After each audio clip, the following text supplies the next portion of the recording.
Hello students, इस video में मैं कक्षा 10वीं वाले विद्यार्थियों को त्रैमासिक परीक्षा का प्रश्न पत्र दिखाने वाला हूं। तो चलो त्रैमासिक परीक्षा के प्रश्न पत्र को देख लेते हैं। आपका जो त्रैमासिक परीक्षा का प्रश्न पत्र है वो 50 नंबर का रहेगा और समय जो है वो 3 घंटे का रहेगा। तो 50 नंबर और समय 3 घंटे का। अब आपको कौन कौन से टॉपिक आपको अभी आपके जो क्वार्टरली एग्जाम हो गए उसमें आपको देखने को मिल सकता है। तो देखो यहाँ पे एक ऑप्शन है choose the correct answer and right लिखा है ना, रीराइट। तो ये जो टॉपिक है इसके आने के चांसेस कम रहेगा, ये बहुत कम चांस है इसके आने के। ठीक है, और ये भी मैं बता देता हूँ अभी कहीं पे भी एग्ज़ाम नहीं हुआ है, इसलिए अभी तक जो क्वार्टरली एग्जाम है उसका प्रश्न पत्र नहीं आया है। तो आपको पढ़ना कैसे, बनाना कैसे, कौन कौन से प्रश्नों को पढ़ना है मैं आपको इस वीडियो में बताऊंगा। इसमें से बहुत सारे ऐसे प्रश्न हैं जो वार्षिक पेपर में भी आए हैं और आते हैं, ऐसे भी प्रश्न हैं, तो उनको भी मैं आपको बताऊंगा कि किस तरीके से तैयारी करना है, कैसे पढ़ना है। ठीक है, तो चलो आगे बढ़ते हैं, वीडियो को आगे बढ़ाते हैं। और देखो यहाँ से कुछ प्रश्न जरूर अटेंड हुए हैं, यहाँ पे जो 3 प्रश्न हैं इनमें से कुछ प्रश्न जरूर वार्षिक पेपर में अटेंड हुए हैं, सभी के सभी इंपॉर्टेंट नहीं, लेकिन अभी के जो त्रैमासिक पेपर होगा उसमें यहाँ से प्रश्न नहीं आएगा, एक आध दो प्रश्न जरूर आएगा। लेकिन ये जो टॉपिक दिखा रहा हूँ जो करेक्ट अल्टरनेटिव वाला है ना, यहाँ से एक आध दो प्रश्न फंस सकता है, बाकी ज़्यादा फंसने के चांसेस नहीं है, तो इसको आपको देखना ही नहीं है। ठीक है, आगे आते हैं। यहाँ पे देखो फिल इन दी ब्लैंक्स है, वार्षिक पेपर में आपका फिल इन दी ब्लैंक्स आता है। ठीक है, 5 नंबर का रहता है और सेम टू सेम ऐसे ही आएगा, सेम टू सेम ऐसे ही आएगा। तो देखो जैसे कि पहला प्रश्न है, ही गिव मी खालिसन 1 रुपीज नोट। ठीक है, तो यहाँ पे क्या आएगा, ए आएगा, एन आएगा या द आएगा, आर्टिकल वाला टॉपिक है। तो यहाँ पे आपको ये शब्द को ध्यान देना है। वन, यहाँ पे क्या लिखा है, वन। ठीक है, वन लिखो हिंदी में, तो वन लिखा है, तो यहाँ पे वह जो है ये स्वर है कि व्यंजन है, व्यंजन है, इसलिए व्यंजन होने के कारण एन तो नहीं आ सकता। ठीक है, अगर ये स्वर होता आगे में जैसे आ ई, अगर इस तरीके का यहाँ पे शब्द होता तो डायरेक्ट आपको आंख मूंद के एन उठा लेना है। ठीक है, ऐसा नहीं है, तो एन आपको नहीं लेना है, तो एन तो नहीं आएगा। अब बचा है ए और द बचा है, तो 1 रुपीज, तो द 1 रुपीज तो होगा नहीं, द जो है किसके आगे लगता है, जैसे कोई स्थान है ना, जैसे टेम्पल है तो द टेम्पल, द रायपुर। ठीक है, ऐसे जगहों में लगता है, स्थान स्थान के जगह में, तो यहाँ पे द भी उपयोग नहीं होगा। ठीक है, द को भी हटा दो, तो बचा क्या, ए, तो ए 1 रुपीज, तो उत्तर क्या आ जाएगा, ए 1 रुपीज नोट आ जाएगा। ठीक है, इसके बाद देखो दूसरा, would you like Khalistan milk. तो मिल्क जो है ये पानी है, ठीक है, लिक्विड फॉर्म में है, तो लिक्विड फॉर्म के लिए आपको ना हमेशा सम का प्रयोग करना है। ठीक है, सम का, तो यहाँ पे ये जो सम है ये क्या हो जाएगा, दूसरे का उत्तर हो जाएगा। यहाँ पे मैं जो ट्रिक बता रहा हूँ इन ट्रिकों का उपयोग करना है, जब आप वार्षिक पेपर दिलाने जाओगे ना तो सेम टू सेम ऐसा ही प्रश्न आपको देखने को मिले, सेम टू सेम, जिसमें सम एनी का प्रयोग करने वाला बताएगा। हो सकता है मिल्क की जगह वाटर दे दे या फिर ऑयल दे दे, ठीक है, पेट्रोल दे दे, तो भैया लिक्विड फॉर्म में आपको क्या लगाना है, सम लगाना है ना। एनी किसके लिए लगाना है, जैसे कंकड़ पत्थर, रुपया चिल्हर गिन रहे हो, तो वो क्या, जिस चीज़ को आप गिन सकते हो उसके लिए एनी का प्रयोग करना है। ये चीज़ अपने दिमाग से वार्षिक पेपर में लगाना है। ठीक है, यहाँ पे मैं आपको अभी क्वार्टरली एग्जाम में बता रहा हूँ, अगर ये प्रश्न एग्जाम में आता है तो आपको क्या लेना है पता चल गया। आगे देखो तीसरा, ही हैज खालिस्तान होप टू गेट सक्सेस कह रहा है, तो यहाँ पे क्या आ जाएगा, फ्यू आ जाएगा कि लिटिल आ जाएगा। यहाँ पे काफ़ी कॉम्प्लिकेटेड टॉपिक है, लिटिल आएगा कि फ्यू आएगा, तो इसका भी एक सेम जैसे सम और एनी का होता है ऐसा ही यहाँ पे लिटिल का भी होता है, मुझे याद नहीं आ रहा है, तो he has little hope to get success, few नहीं, लिटिल नहीं आएगा, फ्यू आएगा। ठीक है, फ्यू होप मतलब कुछ तो होगा ही है ना, इसका भी कुछ होता है, तो he has few hope to get success हो जाएगा। ठीक, आगे देखो चौथा, दे डू नॉट हैव खालिस्तान आवर्स, तो यहाँ पे मेनी आएगा कि मच आएगा। अब ये मेनी और मच वाला मैं इसको तो नहीं बता सकता क्या आएगा, लेकिन समझो कि ये भी सम और एनी जैसा ही कुछ इसका भी अर्थ होगा। जब आगे वाला जब वार्षिक पेपर आएगा ना तो उस समय मैं आपको इसको एकदम बारीकी से बता दूंगा कि कब आपको मेनी लेना है, कब मच लेना है। ठीक है, इसके बाद देखो पांचवा प्रश्न, माई अंकल खालिस्तान, यहाँ पे यूज टू आएगा, my uncle use to have a bicycle when I was young. ठीक है, ये हो जाएगा। इसके बाद देखो यहाँ पे है इंट्रोडक्शन है, ये पैसेज का है। ठीक है, वार्षिक पेपर में पैसेज आएगा, 2 से 3 पैसेज आएगा, यहाँ पे मैं आपको बता देता हूँ 2 से 3 पैसेज आएगा वार्षिक पेपर में।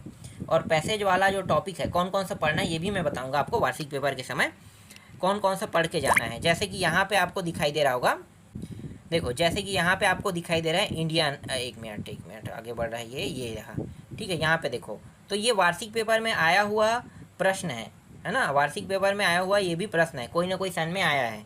तो ये प्रश्न जो है, ये एक पैसेज है जो 12 नंबर या 8 नंबर या 6 नंबर में आपको देखने को मिलेगा। तो पैसेज जो है, जैसे वार्षिक पेपर है ना, तो उसमें पैसेजों की संख्या मिनिमम 2 होता है और अधिकतम 3 रहेगा, याद रखना, अधिकतम 3। किसी साल 2 आ जाता है और किसी साल 3 आ जाता है। तो मैं बता देता हूँ कि 2 और 3 आता है, तो 20 से 25-30 नंबर का पैसेज ही आता है। और पैसेज को बनाना कैसे है, बहुत आसान है भाई, इनका उत्तर इसी से ढूंढ के देना है। तो देखो यहाँ पे जो प्रश्न दिए हुए हैं, देख सकते हो, ये सारे प्रश्नों का उत्तर आपको कहाँ मिलेगा। ये सारे जो प्रश्न का उत्तर जो है, देखो 1-1 नंबर का है, और जो मैंने अभी आपको पैसे दिखाया उसी में ही आपको उत्तर मिलेगा। और यहाँ पे देखो, यहाँ पे 7 से लेके 10 तक के भी दिया है। ये भी क्या है, यहाँ पे नहीं, ये प्रश्नों का उत्तर वाला, ठीक है। तो 2 से लेके 6 तक दिया है, 1-1 नंबर का 6 प्रश्न बस है इसमें, ठीक है। 6 नंबर का इसमें पैसेज दिया है, जबकि वार्षिक पेपर में एक 12 नंबर का आता है, एक 6 नंबर, एक 8 नंबर, ऐसे आता है पैसेज। तो यहाँ पे सिर्फ एक पैसेज दिया है, लेकिन वार्षिक पेपर में आपको 3 पैसेज या 2 पैसेज देखने को मिलेगा, ठीक है। कौन कौन से पढ़ना है, कौन कौन सा आ सकता है, मैं बता दूंगा। इसके बाद देखो ये वाला टॉपिक, ठीक है, ये प्रश्नों के उत्तर से संबंधित है। प्रश्नों के उत्तर 7 से लेके 10 तक के रहेगा, 4 ही प्रश्न आएगा। अब देखो 4 प्रश्न आएगा और वार्षिक पेपर में 12 नंबर का रहेगा ये, और यहाँ पे इसको 2-2 नंबर में बांट दिया, हर एक प्रश्न 2-2 नंबर का बता दिया है। तो अब आप कितना प्रश्न पढ़ोगे, 4 प्रश्न आएगा, और आपके बुक में अध्याय कितना है, 12 से 15, मतलब लेसन जो है 12 से 15-16 लेसन तक के हैं।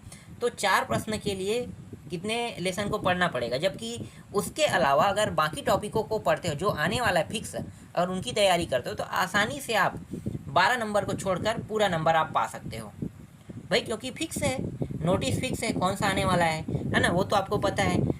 लॉस एंड हानि वाले से संबंधित जो नोटिस है वो हर बार आता है, आपको ये पता ही होगा। देखो मैं आपको बता देता हूँ, देखो यहाँ पे 11वां टॉपिक पे देखो, ये 11वां टॉपिक है ना, 11वां में लेटर आना है। तो लेटर जो है यहाँ पे कौन सा दिया हुआ है भाई, ट्रांसफ़र सर्टिफिकेट। ट्रांसफ़र सर्टिफिकेट कहा जाता है आपको ना, कक्षा 10वीं में ट्रांसफ़र सर्टिफिकेट है ना, ऐसे लेटर को आपको याद करके रखना है।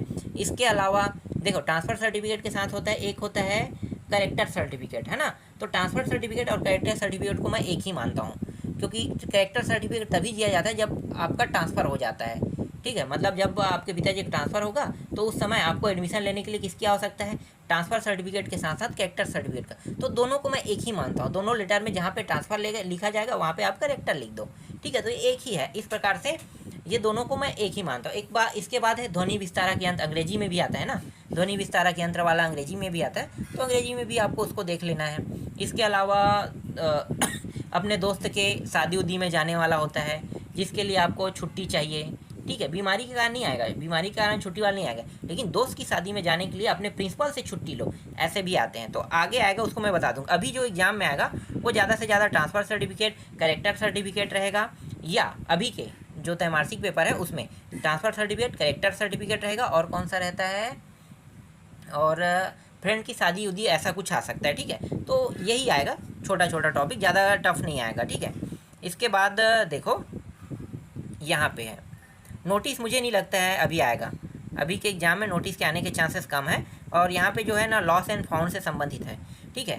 तो लॉस एंड फाउंड मतलब आपको घाटा हुआ है, और घाटा हुआ किस कारण हुआ इसको निकालिए कह रहा है, ठीक है। तो ऐसे टॉपिक मुझे नहीं लगता है कि नोटिस में अभी आपको नोटिस देखने को मिलेगा, पढ़ने को भी अभी मुझे नहीं लगता है कि नोटिस अभी है कि आपके एग्जाम में आएगा, लेकिन डिजाइन आ सकता है, ठीक है। जैसे कि ये डिजाइन पोस्टर है, ये बहुत आसान होता है। जैसे कि यहाँ पे ट्री लिख दिया है, तो ट्री का आपको क्या बनाना है, ऐसे फ़ोटो बना देना है, ठीक है। ट्री का इस तरीके से फ़ोटो बना दोगे तो सेव ट्री लिख दो, कुछ भी स्लोगन वगैरह सेव ट्री ऐसे कुछ लिख दो, ट्री के बारे में ही लिखना है ना, तो सेव ट्री लिख दो पोस्टर में। उसके बाद बता दो कि इन्वायरमेंट के लिए जो ट्री है वो काफ़ी महत्वपूर्ण है, तो important of tree in environment, इस तरीके से आप बता के स्लोगन टाइप से बता सकते हो। यहाँ पे ऊपर में हेडिंग दे दो, यहाँ पे है ना, तो कुछ भी जो आपको पता है वो लिख सकते हो। पोस्टर का मतलब यही है।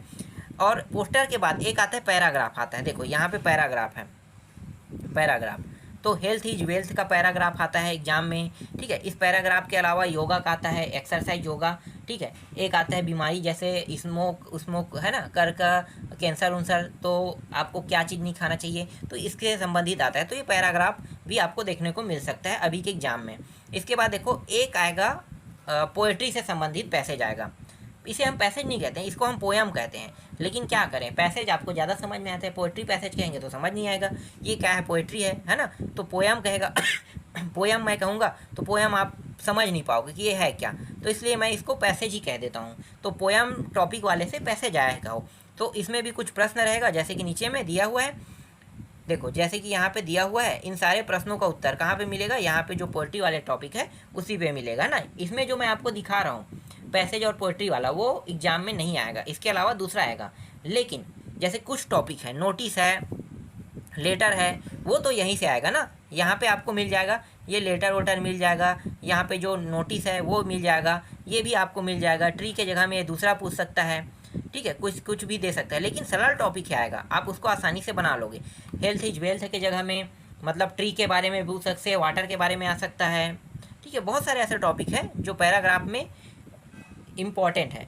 इन्वायरमेंट के बारे में भी पूछ सकता है, पर्यावरण के बारे में, है ना। तो इन सारे टॉपिकों से आ सकता है, तो ये इंपॉर्टेंट टॉपिक है, तो आपको इनको पढ़ लेना है, ठीक है। जो नहीं आएगा कह रहा हूँ उसको नहीं पढ़ना है, जो आएगा कह रहा हूँ उनको आपको पढ़ना ही है। इसके बाद और कौन सा है, यहाँ पे देखो do at directed. Do at directed वार्षिक पेपर में भी आता है, 5 नंबर का रहता है, 5 नंबर में आता है। तो डू एट डायरेक्टेड भी देख लेना, यहाँ पे दिया वो डू एट डायरेक्टेड नहीं आएगा, ठीक है। बाहर दूसरा डू एट डायरेक्टेड आएगा, लेकिन सरल सरल आएगा। डू एट डायरेक्टेड 5 नंबर में आएगा, तो डू एट डायरेक्टेड आएगा, देख लेना। जिनके पास परीक्षा बोध होगा वो परीक्षा बोध से देख लेना, अच्छा रहेगा। देखो यहाँ पे एक पैसेज और दे दिया है, मैंने आपको कहा था ना कम से कम 2 या 3 पैसेज आता है, तो 2 तो फिक्स है, 2 के अलावा और आ सकता है, और ये भी वार्षिक पेपर में आया हुआ पैसेज है। तो इस पैसेज में कुछ प्रश्न दिए हुए हैं, देखो यहाँ पे पैसेज में प्रश्न दिया है, इन सारे प्रश्नों का उत्तर आपको पैसेज में मिल जाएगा, ढूंढने पे बहुत आसानी से मिल जाएगा। इसके बाद निबंध, वार्षिक पेपर में आने वाला निबंध अर्धवार्षिक और वार्षिक के हिसाब से देखो, एक तो है ये वंडर ऑफ साइंस, हमेशा आते रहता है। वंडर ऑफ साइंस के अलावा माई हॉबी, ठीक है ये दोनों जो है काफ़ी इंपॉर्टेंट है। तो ये वार्षिक पेपर की दृष्टि से बहुत इंपॉर्टेंट है, वार्षिक पेपर में भी देखने को मिलेगा, त्रैमासिक में भी देखने को मिलेगा, अर्धवार्षिक में भी देखने को मिलेगा। तो आपको ना इन दोनों को आपको अच्छे से तैयार करके अभी से रख लेना है, ठीक है। वार्षिक पेपर, अर्धवार्षिक और त्रैमासिक पेपर तीनों के लिए इम्पॉर्टेंट टॉपिक है। तो इस तरीके से ये प्रश्न पत्र जो मैं अभी आपको दिखा रहा हूँ ये पूरा का पूरा कंप्लीट हो गया।